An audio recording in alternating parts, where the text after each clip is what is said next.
Hello guys, for today's video, ayan, nagyapon na kami guys. Kumain na kami ng amon nga, ngayapon sa temprano pa guys. Nag-dinner na kami guys, oh. Oh. Dali guys, kaon kita, namit na beef na. Complimentary from neighbor.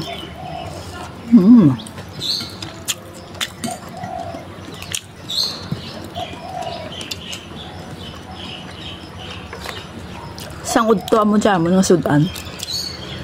Ang urang. Shrimp. Niluto ko ito sa black sauce guys. Sarap guys. Thank you for the blessing, kapitbahay. Wow. Isang pinggan na guys. Beef. Yan.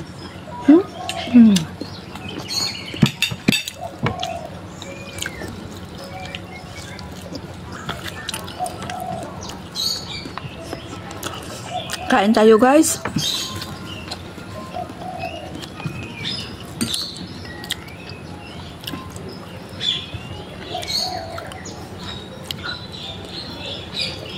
Early dinner kami.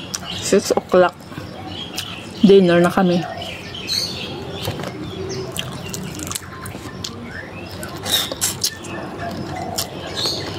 My favorite, urang.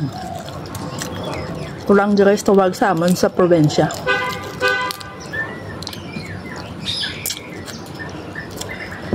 Shrimp. Hipon. O, diba? Kung sa naman, sa tawag doon, sa Indonesia, udang. Tama ba, udang? Udang yata. Udang kun urang din. Parang nakalimutan ko kung sip. Mag-ano na lang tayo, mag-google kung ano talaga yung tawag nila. Oh, like that.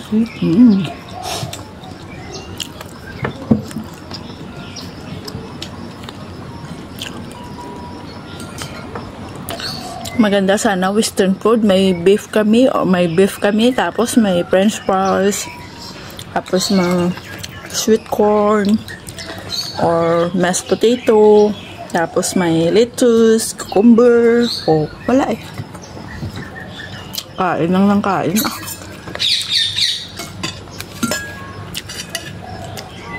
So, yummy din yung ulam ko nung nung tanghali. Diba?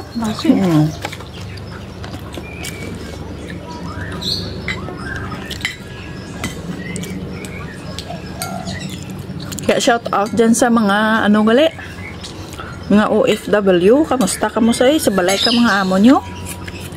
May pagkain ba kayo? Dami ba kain nyo? Sa amin dito guys, only rice kami dito guys.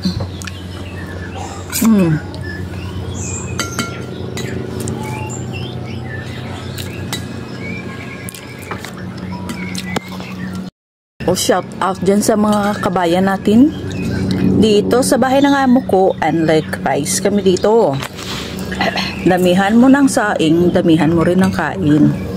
Kapag nagda-diet ka, ayan, huwag mong damihan yung saing kasi maraming matitirang kanin. So ayan guys, bihira lang kasi makakain ng beef, mahal kasi dito. Wow.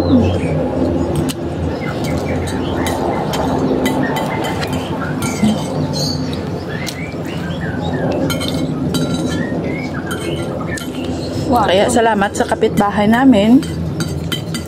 Salamat sa blessing. Palagi silang nagbibigay ng ulam sa amin, ng pagkain. Kaya hindi kami nagugutom.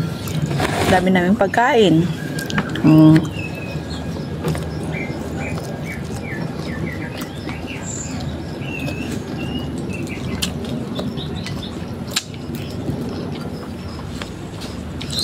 Kamusta yung ibang mga dyan? Mga kabayan natin. Alam nyo guys, sa ibang mga amo kasi, yung pagkain nila, pagkain din ng katulong. Sa amin kasi iba. Iba yung pagkain namin. Kami yung nagluluto ng aming pagkain. Binibilhan lang kami niyan. Yung limbawa, ito, binibilhan kami ng prawn. Binibilhan kami ng isda. Binibilhan kami ng gulay, kung ano-ano dyan. Tapos bahala na akong magluto niyan kung anong klaseng luto yung gusto ko. So sa kanila, iba din. Pero minsan, kung may mga okasyon, may mga tapaw, may mga dala silang pagkain, o di makakain kami niyan. So, ayan. Yung sa iba kasi, kapag hindi pa kumain yung amo nila, hindi rin sila pwedeng kumain. Eh kami dito guys, kung gutom kakain ka na, bahala na, wala na ka nang pakialam dyan sa kanila. Tatanungin mo lang sila, ano oras kayo kakain? Sabihin nila, I eat now, I eat later, I eat this time, that. Hindi, magkain muna yung katulong, dandahan kain, upo. Kung kakain sila, hindi tatayo kami. Tapos balik na naman. O, diba? Yan yung kagandahan sa amin. Hala, only rice. Pero nagkukontrol ako ng kanin ko guys. Ngayon lang to. Kasi masarap yung, excuse me, sarap yung ulam namin.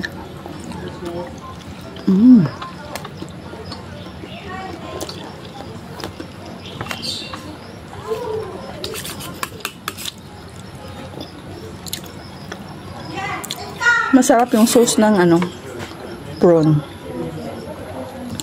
Black sauce.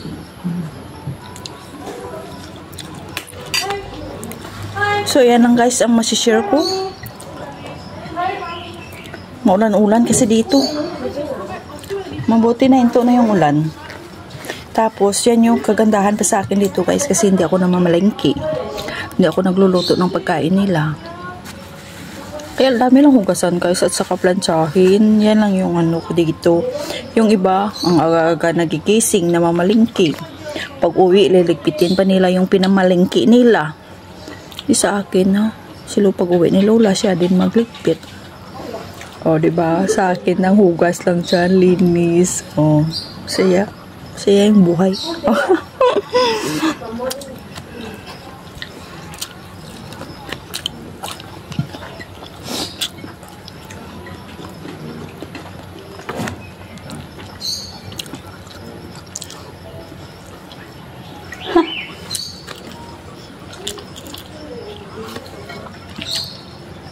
Ang dami kaya guys yung kanin ko. Sira yung diet ko. Sabi ko magda-diet na ako Masarap kasi kapag ito yung ulam mo sa kanin. Hindi naman ako sanay na kainin lang ito ng ganito. Kagaya ng mga amo ko, kaya ganito lang kakainin nila. Walang kanin. Beef stick lang, yun lang. Tapos may itlog, may french fries. Ayaw ko ng ganyan. Sa Pinoy, kanin is life. And don't talk if your mouth is full. Sorry guys. Sorry na. Pasensyahan nyo na.